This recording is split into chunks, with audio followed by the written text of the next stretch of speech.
오늘은 있는 대로 고난은 변장된 축복이라는 제목으로 같이 말씀 나누겠습니다. 한번 해볼까요? 고난은 변장된 축복이다.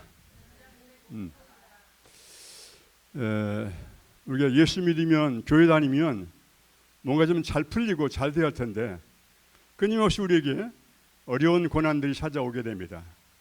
하나님은 우리를 축복하실 때 그냥 축복이라는 포장으로 우리를 하지 아니하시고 고난이라는 변장된 모습을 찾아오시면서 궁극적으로는 그 고난을 통해서 우리에게 축복을 주시기 위한 하나님의 방법이 바로 고난이라는 방법을 통해서 우리에게 찾아오시는 하나님의 축복이라는 것입니다. 예수 믿는 사람이든 안 믿는 사람이든 누구나 인생을 살면서 좀 건강하고 돈 쪼돌리지 아니하고 온 가족이 좀 안전하고 행복하게 살기를 원하는 것이 인간의 공통된 마음입니다. 하나님은 여지없이 우리의 바람을 깨뜨리시고 고난이라는 쓰디쓴 아픔을 통해서 우리 인생을 다루어 가시는 것입니다. 왜냐하면 우리는 아담 이후에 사탄으로부터 교만이라는 이 쓰디쓴 독을 물려받았기 때문에 우리 인간의 자아가 고난이라는 방법을 통하지 않고서는 이 교만의 자아, 병든 자아가 깨지지 않기 때문에 하나님은 반드시 우리를 부르실 때 고난이라는 방법을 통해서 또는 시련, 연단, 단어는 다르겠지만 동일한 방법을 통해서 우리를 다루어 나가신 것을 성경을 통해서 보게 됩니다. 성경의 위대한 인물들이 전부 다 그 고난을 통과한 광야학교를 통과한 사람들입니다. 특별히 히브리서 11장에 나오는 그 믿음의 용사들은 전부 다 광야를 통과한 사람들이죠. 심지어 죄가 없는 예수님도 공생애를 시작하시면서 광야에서 40일 동안 금식하시면서 광야를 먼저 시작하시면서 우리에게 인생의 본을 먼저 보이셨습니다. 고난이 없이는 인생이 될 수가 없기 때문에 예수께서 먼저 우리에게 고난을 먼저 보이셨습니다. 아무도 고난에서 나는 상관이 없어 할 사람이 없습니다. 인간은 전부 다 죄인이기 때문에 그 교만의 뿌리가 있기 때문에 전부 다 고난을 통과해야 우리의 자아가 부서지는 것들을 우리가 경험하게 되는 것이죠. 오늘 읽었던 이 사도행전 9장에 사도 바울이 깨어지는 장면들입니다. 사도 바울은 이미 알고 있는 대로 1차, 2차, 3차 전동을 통해서 소아시아와 마게도니아, 유럽을 전도하고 로마 세계 중심인 로마까지 복음을 전파했던 위대한 인물이고 신약 성경의 3분의 1을 썼던 위대한 믿음의 사람인데 그가 그냥 된 것이 아니고 하나님의 부르심 속에서 많은 고난과 연단을 통해서 그가 그렇게 만들어졌다는 사실을 우리가 한번 살펴보려고 합니다. 오늘 본문의 내용을 우리 좀 정리해 보면 사울이라는 청년은 예수를 이단으로 생각했던 사람이었습니다. 그래서 스데반 집사가 예수를 증거하는 걸 보고서 수많은 사람들이 스데반 집사를 돌로 쳐 죽일 때 사울도 마땅히 죽어야 되라고 옆에서 옷을 지키고 있던 그런 인물이었었고요. 스데반 집사의 죽음 이후에 예루살렘에 믿는 자를 박해하는 수많은 어려운 박해가 있을 때 그 사울이라는 청년이 주도적으로 예수 믿는 자를 잡아 죽였던 그런 인물이 바로 사울이었습니다. 뿐만 아니라 그 예루살렘의 박해를 통해서 믿는 자들이 온 유대와 사마리아와 이방 땅으로 흩어지니까 거기 다메섹에 있는 이방 땅까지 가서 예수님을 체포하려고 대제사장의 공문을 받아가지고 지금으로 말하면 체포영장이죠. 체포영장을 받아가지고 다메섹으로 가는 길이었습니다. 물론 걸어서 갈 수 있는 길이 아니기 때문에 아마 말을 타고 갔을 것이라고 생각이 됩니다. 그런데 호련히 하늘로부터 햇빛보다 더 밝은 빛이 비쳤습니다. 여기는 그렇게 되지 않았지만 사도 바울이 나중에 고백할 때 햇빛보다 더 밝은 빛이 비쳤다 그렇게 고백하고 있는 걸 보게 됩니다. 그 빛 때문에 말도 놀래고 사울도 놀래서 말에 떨어졌죠. 그 햇빛보다 강한 빛 때문에 사울이 눈이 멀어버렸습니다. 그때 하늘로부터 소리가 들려오죠. 사울아 사울아 네가 왜 나를 핍박하느냐. 사울은 예수님이 생전에 십자가 달려 죽으시기 전 생전에 한 번도 예수님 배운 적이 없습니다. 예수님 직접 배운 적이 없습니다. 근데 네가 왜 나를 핍박하느냐 말씀하시잖아요. 예수 믿는 자를 핍박하는 것이고 주님을 핍박하는 것이기 때문에 예수님은 그렇게 말씀하십니다. 그 사울이 너무 놀라서 누구십니까? 하니까 나는 네가 박해하는 예수라. 예수님을 만난 것이죠. 예수님은 이미 이단자로 생각했던 예수님, 이미 십자가 못 박아 돌아가신 그 예수님이, 부활하신 예수님이 사울을 만나 주실 것입니다. 성령으로 찾아오신 예수님을 만난 첫 번째 장면입니다. 주님이 말씀하시죠. 네가 다메섹으로 가서 너에게 잃을 사람이 있을 테니까 다메섹 시내로 들어가라고 말씀했습니다. 그런데 이미 사울은 눈이 멀어버렸기 때문에 혼자서 아무것도 할 수 없는 상황이었습니다. 그 같이 간 일행을 통해서 손에 끌려서 다메섹까지 가죠. 3일 동안 먹지도 마시지도 못하고 아무렇게 할 수 없는 그런 상황이었습니다. 근데 또 한편으로 다메섹에 아나니아라는 주님의 제자가 있었습니다. 주님의 신실한 제자입니다. 주님이 아나니아에게 말씀하십니다. 너 다소에 가서 다소 사람 시내로 가서 시가에 있는 유다의 집에 사울이라는 총리 있을 텐데 그를 만나라. 예수께서 말씀했습니다. 아나니아가 깜짝 놀랐습니다. 아니 사울이라는 총리는 아시잖아요. 사울이라는 총리는 어떤 사람인데요. 우리 예루살렘에서 믿는 자를 얼마나 박해하고 지금도 여기에 그 믿는 자를 체포하려고 다메섹으로 오는 그런 공문을 가지고 왔던 인물인데 어떻게 그를 만나라 그래요. 주께서 말씀하시죠. 내가 그를 택했노라 말씀하십니다. 15절 보겠습니다. 시작. 주께서 이르시되 가라. 이 사람은 내 이름을 이방인과 임금들과 이스라엘 자손들에게 전하게 하여 택한 나의 그릇이라 말씀하십니다. 아나니아가 이해가 안 됐지만 주님은 내가 그를 택한 그릇이라고 말씀했습니다. 오늘 우리 모두를 주님이 택한 그릇인 줄 믿으시기 바랍니다.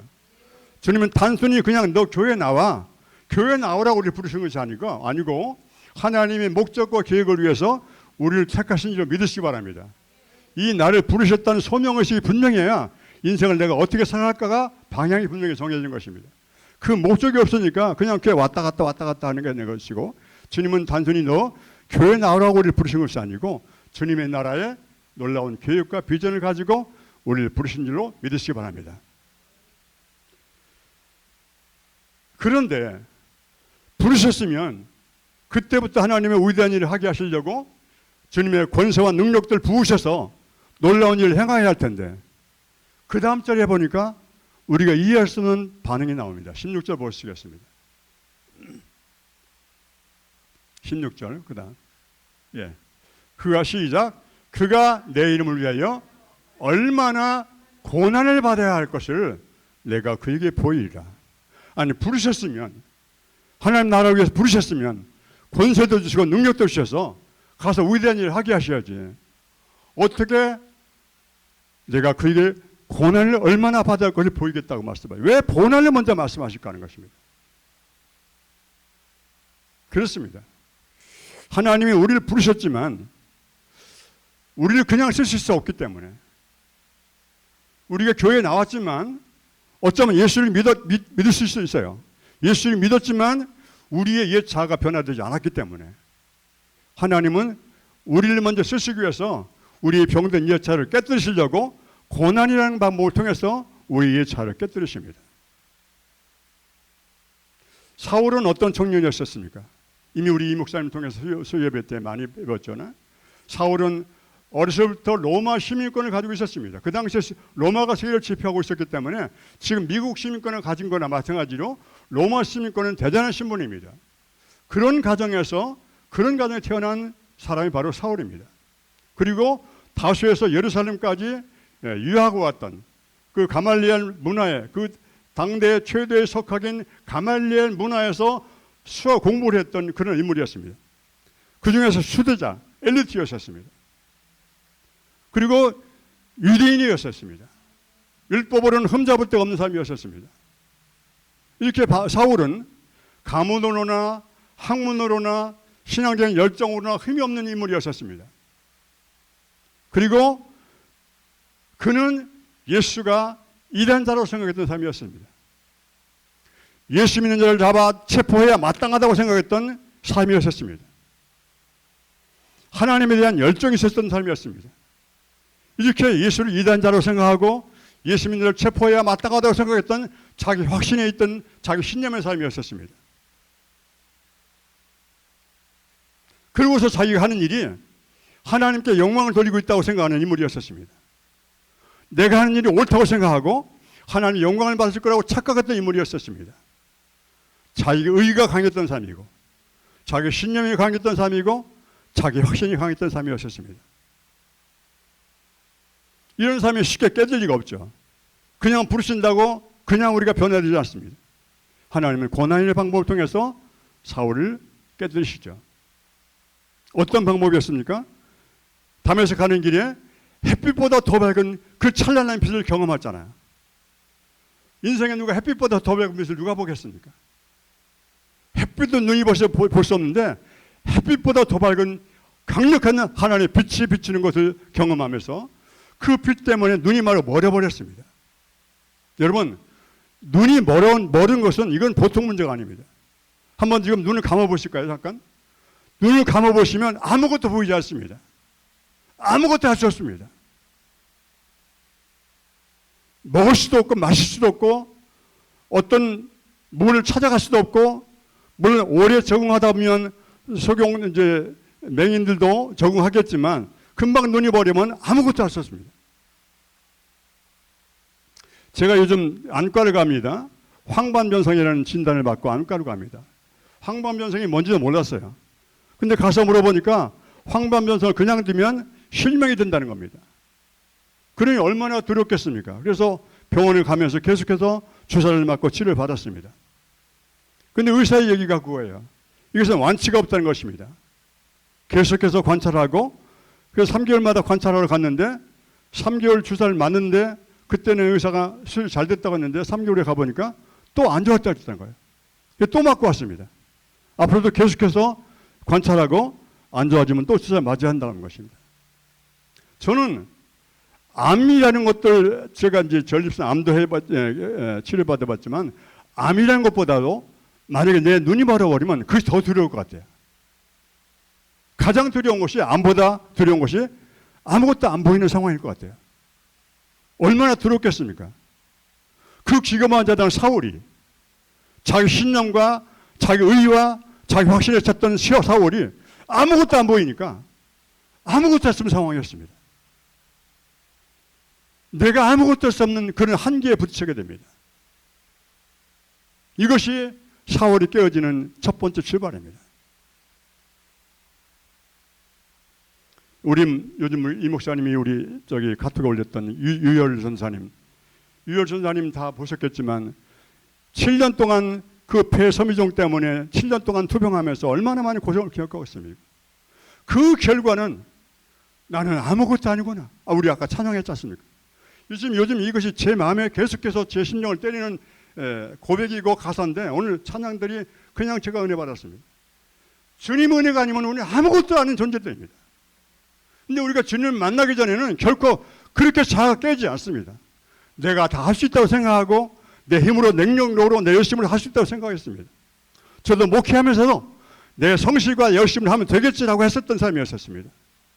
여지없이 나의 성실과 열심은 다 무너져 버립니다. 하나님의 은혜가 아니면 우리는 아무것도 없는 존재입니다. 이것이 우리의 자아입니다. 근데 우리가 주님의 고난을 만나기 전까지는 이 내 자아가 깨어지지 않기 때문에 내가 잘난 줄 알고 내 힘으로 사는 줄 알고 하나님 없이는 나는 얼마나 살 수 있다고 생각하면서 하나님을 신뢰하지 않고 하나님 믿지 않고, 그것이 인간의 연약한 우리의 모습이었습니다. 사울이 그 눈먼 상황을 통해서 비로소 자신의 한계를 끼게 되고 나는 정말 주님 앞에 아무것도 아니라는 존재의식을 깨닫게 됩니다. 뿐만 아니라 아나니아를 통해서 사울이 안수받고 눈이 떠지잖아요. 예수가 이단인 줄 알았는데 그 예수님의 능력으로 내가 눈을 떠진 거 보니까 예수님이야말로 하나님의 아들이시구나. 예수님이야말로 창조주구나. 이 하나님의 절대 권위를 그때부터 느끼기 시작하는 거죠. 하나님은 창조주고 우리는 피조물인데 우리는 창조주 없이 내 힘으로 인생을 살 수 있다고 착각하고 산 겁니다. 내가 열심히 대학 다니고 열심히 알바하고 열심히 돈을 벌고 인생을 성공할 수 있겠지?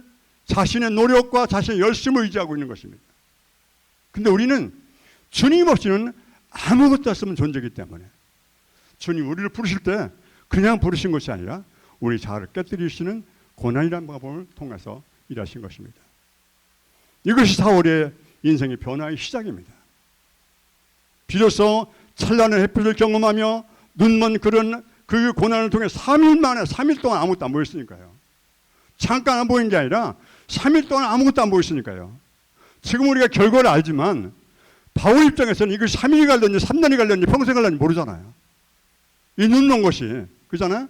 우리는 성경을 보니까 4일 동안 아무것도 안 보였다 그러지만 사울의 입장에서는 내가 평생은 눈을 멀는지 3년을 멀는지 10년을 안 보이는지 평생을 안 보이는지 모르는 절망의 상태입니다.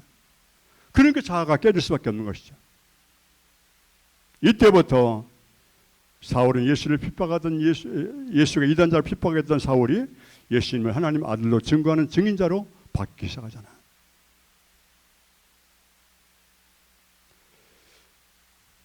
그동안은 자기 확신과 자기 신념으로 살았습니다. 예수는 이단자야. 분명히 하나님께 물을 것도 없고 자기 확신으로 살았던 사람이었습니다. 이제 깨어지고 나니까 사울은 자기 열심으로 살지 않습니다. 사도행전 10장부터 시작하면 사도 바울이 전도 나갈 때마다 항상 청년께 묻고 갑니다. 묻고. 주님 어디로 가야 될까요? 주님 어떻게 할까요? 항상 묻잖아요. 내가 주인이 아니고 이제 예수가 주인인 걸 알게 되면서 내 열심과 내 확신이 아니라 그분께 묻고 듣고 순종하는 삶을 살아가기 시작하잖아요. 이것이 하나님께서 우리를 다루시는 방법이라는 것입니다. 우리는 고난을 당할 때 하나님 나를 버리셨나? 하나님 나에 관심이 없나? 이렇게 생각하고 있지만 하나님은 우리를 사랑하시기 때문에 변단된 모습으로 우리를 찾아오신 것입니다. 이렇게 사울이 인생이 변화되기 시작합니다. 그런데 제가 이제 80일 가까이 오면서 목회를 40년 가까이 하면서 보니까 하나님의 고난은 끊임없더라고요. 한 번 고난을 경험했다 우리가 영원히 변화되는 것이 아니기 때문에 하나님은 끊임없이 우리 가운데 고난의 모습으로 계속 찾아오는 것입니다. 왜? 우리 인간은 교만이 뿌리 깊이 받고 있기 때문에 은혜 받을 때는 잠깐 겸손해진 것 같지만 시간이 지나면서 점점 하나님 은혜를 잊어버리고 내 열심으로 사는 것 같습니다. 내가 열심히 해서 이만큼 교회 목회를 성공한 것 같습니다. 내가 열심히 해서 우리 사업이 잘 되는 것 같습니다. 그런 교만의 머리가 슬슬 올라오기 시작합니다. 많은 목회자들이 처음에는 순수하게 했다가 나중에 목회가 성공할 때 교만해진 이유가 바로 그겁니다. 우리 인간에는 끊임없는 교만의 뿌리가 내재하고 있습니다. 그래서 끊임없이 우리를 깨뜨리고 있습니다. 여러분 오락실에 가면 두더지가 올라오는 뿅망치 있잖아요. 뿅망치를 아시죠? 우리 안에는 두더지가 교만이 톡톡 튀어나와요. 그때마다 주님께서 고난의 뿅망치로 딱 때리고 안 돼, 들어가라고 끊임없이 우리 고난의 방망치로 우리를 때리는 것입니다. 그게 아니면 우리는 자꾸 올라와요. 자꾸 올라올 수밖에 없습니다. 바울이 전도 향하면서 얼마나 많은 고난을 받는지요. 고린도 후서 11장 보겠습니다. 방송실 고린도후서 11장 바로바로 찾아주세요. 예, 같이 읽겠습니다. 시작. 그들이 히브리인이냐 나도 그러하며 그들이 이스라엘이냐 나도 그러하며 그들이 아브라함의 후손이냐 나도 그러하며 그들이 그리스도의 일꾼이냐 정신없는 말을 하거니와 나는 더욱 그러하도다. 내가 수고를 넘치도록 하고 옥에 갇히기도 하고 더 많이 하고 매도 수없이 맞고 여러 번 죽을 뻔하였으니 유대인들에게 40에 하나 가만 매를 5번 맞았으며 3번 태장으로 맞고 1번 돌로 맞고 3번 파손하고 일주일 야로 깊은 데서 바다에 지냈으며 끝났나요? 거기까지입니까? 네, 넘겼어요. 시작. 여러 번 여행하면서 강의 위험과 강도의 위험과 동족의 위험과 이방인의 위험과 시내의 위험과 광야의 위험과 바다의 위험과 거짓 형제 중에 위험을 당하고 또 수고하며 애쓰고 여러 번 자지 못하고 줄이며 목마르고 여러 번 굶고 춥고 헐벗었노라. 이에 이른 고사하고 아직도 날마다 내 속에 눌리는 일이 있으니 곧 내 모든 교회를 위해서 염려하는 것이라. 누가 약하면 내가 약하지 아니하며 누가 실족하게 되면 내가 애타지 아니하냐. 아니 하나님의 부르심 받고 지금 1차, 2차, 3차 전도행을 하는 중에 이렇게 어마어마한 위험과 고난을 통과하고 있는 것입니다. 이렇게 바울처럼 고난을 많이 받는 사람은 못 봤습니다. 인생을 살면서 우리가 많은 고난을 겪지만 바울처럼 이렇게 많은 전도 여행하면서 많은 고난을 받는 사람은 없어요. 하나님의 비전이 크면 클수록 고난의 연단도 그만큼 큰 것입니다. 우리가 흔히 말합니다. 나 일생에 왜 이렇게 고난이 심해? 왜 이렇게 나를 힘들게 하시지? 하지만 하나님의 비전이 크면 클수록 나를 향한 연단이 그만큼 크다는 사실을 믿으시기 바랍니다. 왜냐하면 하나님의 비전이 크면 클수록 사단도 그에 걸맞는 강력한 힘으로 공격하고 있거든요. 하나님의 비전을 이루지 못하도록 사단도 끊임없이 공격합니다. 죽이려고 하고 파손시키고 죽이려고 하고 끊임없이 사단이 공격하고 있기 때문에 하나님이 그를 보호하시는 가운데 그런 고난을 통해서 우리 믿음이 견고해집니다. 사울이 돌에 맞아 죽을 뻔했다는 것도 1차 전도여행 때 이고니온에서 있었던 일이잖아요. 이고니온에서 예수를 증거하다가 돌에 맞아 죽었습니다. 죽은 가운데 제자들이 둘러서서 기도했더니 그 사울이, 그때는 물론 바울이었지만 그 바울이 일어났습니다. 더베로 갔다가 다시 이고니온으로 오기도 하고. 그런 고난을 통해서 하나님이 정말 나를 살리셨네, 돌에 맞아 죽었던 나를 살리셨네, 이런 경험을 통해서 더 하나님에 대한 믿음이 견고해지는 거죠. 배가 파손된 상황에서 건져주시고 또 빌립보 감옥에 있을 때도 찬양하고 기도했더니 빌립보 옥문이 열려지는 경험을 하게 되고, 이런 경험들이 인생에 쓰듯이 고난의 경험을 하지 않고서는 하나님을 경험하시는 기회가 없어요. 우리는 모든 것이 평탄하고 아무 문제 없이 잘 지내길 바라지만 그러면은 하나님을 결코 경험할 수 없습니다. 세월이 가면 내가 잘해서 이만큼 평탄하게 잘 됐지, 내가라는 것이 자꾸 올라온다니까요.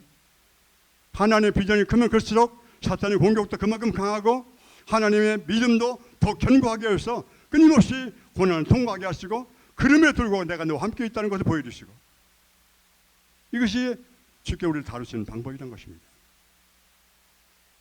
이라굴라 강풍을 만났을 때 어땠습니까? 사도행전 27장 보겠습니다. 시작.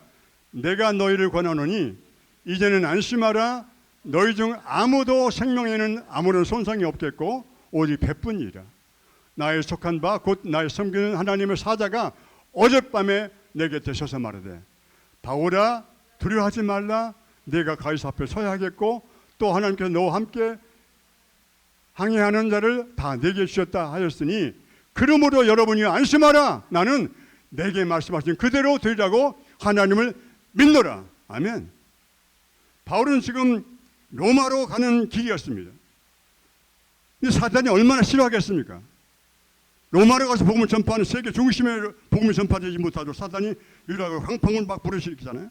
그런 가운데 열흘 동안 햇빛도 안 보이고 비바람이 몰아치고 광풍이 몰아치는 그런 다 죽을 수밖에 없는 그런 상황에서 그 절망의 밤에 주님이 바울에게 찾아옵니다.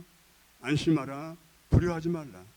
너는 로마의 가이사에 가서 복음을 전파하겠다는 말씀을 하시는 순간에 바울이 얼마나 담대한 믿음을 가졌겠습니까? 내 인생은 끝났구나, 여기서 끝났구나, 이제 죽었구나 하는 그 순간에 주님이 그 절망의 밤에 날 찾아오셔서 두려워하지 말라, 안심하라 말씀하실 때 얼마나 우리의 마음이 든든하겠습니까? 얼마나 마음이 우리 안에 평안이 없겠습니까? 그래서 사람들에게 담대히 있습니다. 나는 하나님께 말씀하신 그대로 되리라 믿습니다. 이런 믿음이 그냥 되는 것이 아닙니다. 믿음은 성경의 말씀을 읽을 때 그냥 믿음이 생기는 것이 아니라 읽을 뿐 아니라 이 말씀이 실제 삶에서 적용될 때, 이 말씀이 실제 삶에 적용될 때 그것이 믿음이 생기는 거죠. 정말 그러네. 정말 그러네. 성경에 기록된 것이만 아니라 오늘 내 삶 속에 동일하게 주께서 나의 간섭하시고 나를 지키시고 보호하시네 확신이 있을 때 그때 믿음이 더 견고해지는 것입니다. 하나님은 우리의 믿음이 그리스도의 장성한 분량에 이르기 원하십니다. 우리의 영성과 우리의 성품과 우리의 인격이 그리스도의 장성한 분량에 이르기 위해서 끊임없이 고난이랑을 통해서 우리의 성품을 깨뜨리시고 우리의 믿음을 더 증가시키고 우리 영성을 더 키워나가시고, 사울이 그 엘리트가 이름도 없는 그 아나니아가 안수할 때, 자기 머리 안수할 때 옛날 같았으면 어림도 없죠. 어떻게 이름도 없는 아나니아가 바울의 머리에 손을 대고 안수하겠습니까? 근데 그 누님은 담에 속에서 깨지고 나니까 아나니아에게 겸손히 머리 숙여 안수받잖아요. 자기 의와 자기 확신으로 살았던 사울이 그때부터 성령의 음성 듣지 않고는 아무것도 자기를 하지 않잖아요. 그 예수님 모습이 그랬습니다. 요한복음 5장에 보면 예수께서는 아버지 음성 듣지 않고는 아무것도 자유로 하지 않는다. 내가 하늘에서 내려온 것은 내 뜻을 행함이 아니라 아버지의 뜻을 이루시고요. 예수께서 삶의 모든 삶은 내 뜻이 아니고 아버지의 뜻을 이루기 위해서 이 땅에 오셨던 예수님처럼, 그리고 아버지 음성 듣지 않고는 아무것도 자기 마음대로 하지 않았던 것처럼 바울이 고난과 연단을 통해서 점점 예수님을 닮아가는 모습입니다. 교만의 옷이 깨어지고, 교만의 모습이 깨어지고 우리에게 겸손의 옷을 입혀주는 것이 바로 이 과정을 통해서 우리가 겸손해지는 것입니다. 예수님을 점점 닮아가는 것입니다. 우리의 믿음이 그리스도의 장성한 분량에 이르기까지 끊임없이 주님은 우리를 고난의 길로 다루어 가시지만 그 고난은 고난이 아니고 변전된 축복이라는 사실입니다. 마지막 세 번째입니다. 마지막 고난을 통해서 하나님께서 우리를 더 성숙한 모습으로 하나님께 영화롭게 하는 그런 모습까지 우리를 자라게 하신 것인데요. 사도행전 20장 보겠을까요? 시작. 내가 달려갈 길과 주 예수께 받은 사명 곧 하나님의 은혜의 복음을 증언하는 일을 마치려 하면은 나의 생명을 주사 조금도 귀한 것을 여기지 아니하노라. 바울은 지금 3차 전도여행을 마치고 3차 전도여행에서 교회에서 모금한 구제 헌금을 가지고 예루살렘 모교회가 흉년이 들어서 어렵다는 사실을 알고 구제 헌금을 가지고 예루살렘 가서 그걸 전달하고 마지막으로 로마 가서 복음을 전파하려고 생각하는 계획 중에 있었습니다. 근데 이미 예루살렘에는 바울이 온다는 소식을 듣고 40명의 결사대가 준비하고 있었습니다. 바울이 오기만 하면 우리 다 죽여버리겠다고 40명의 결사대가 바울을 기다리고 있었습니다. 성령께서 이미 그래서 알게 하셨고 많은 기도의 싸움을 통해서 바울에게 알게 하셨고 바울도 알았습니다. 아, 그러면 내가 안 되겠네, 못 가겠네, 다음에 가야 되겠네, 사명을 포기하고 자기 생명을 위해서 다음 길을 미뤘을 텐데 바울은 어디까지 왔습니까? 나의 사명을 위해서는 내 생명을 좀 더 귀하게 여기지 않는다는 여기 단계까지 오게 된 것입니다. 무엇이? 바울을 향한 하나님의 고난의 여정이. 아멘. 그렇습니다. 이거 여기까지 오기가 우리가 그냥 오는 것이 아닙니다. 그냥 믿음이 생기는 건 목사라고 그냥 거기까지 가는 것도 아닙니다. 하나님의 수없이 많은 은혜를 경험하고 하나님의 흐르시 많은 간섭하심을 경험하고 나를 지키시고 보호하신 걸 통해서 우리 믿음이 거기까지 가게 된 것이고, 나의 된 것은 내가 아니고 주님의 은혜라고 말씀하신 것처럼 우리 삶이 이젠 내가 주인이 아닙니다. 예수께서 내 인생의 주인 되시기 때문에 그분의 뜻을 위해서는 나의 생명도 두려워하지 않고 그분이 내게 맡긴 사명을 감당하겠습니다. 이 결단까지 오게 된 것이 바로 고난을 통해서 오게 된 것이죠. 예수님이 하나님의 아들로 아무런 죄가 없음에도 불구하고 인류를 위해서 십자가를 죽는 것이 아버지의 뜻이기 때문에 예수님 당신의 생명을 십자가에 던지셨던 것처럼 바울도 자기 생명을 던져서 주께 맡긴 사명을 위해서 그 길을 걸어가고 있는 바울의 모습입니다. 이 성숙의 길, 비전의 길 그냥 오는 것이 아니고 주님이 고난이랑을 통해서 우리 변화시키는 모습인 거죠.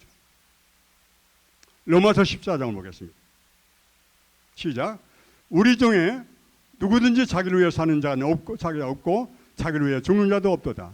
우리가 살아도 주를 위해 살고 죽어도 주를 위해 죽나니 그러므로 사나 죽으나 우리가 주의 것이다.